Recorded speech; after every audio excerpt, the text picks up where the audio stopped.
ایک مرتبہ ہمارے پیارے نبی صلی اللہ علیہ وسلم نے حضرت جبریل امین سے پوچھا کہ جبرائیل، کیا تمہیں کبھی مشقت ہوئی ہے؟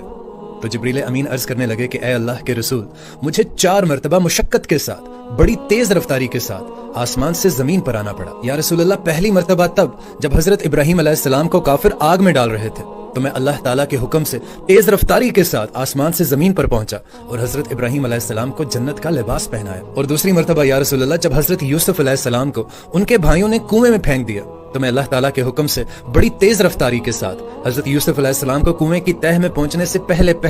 میں نے انہیں تھام لیا۔ اور تیسری مرتبہ یا رسول اللہ، جب کافروں نے آپ کے دندان مبارک کو شہید کیا تو میں اللہ تعالیٰ کے حکم سے تیز رفتاری کے ساتھ آسمان سے زمین پر پہنچا تاکہ آپ کا خون مبارک زمین پر گرنے سے پہلے تھام لوں۔ اور چوتھی مرتبہ یا رسول اللہ، جب حضرت ابراہیم علیہ السلام حضرت اسماعیل علیہ السلام پر چھری چلانے لگے اور حضرت ابراہیم علیہ السلام کے چھری چلانے سے پہلے میں نے وہاں پر جنت کا ایک دمبا رکھ دیا۔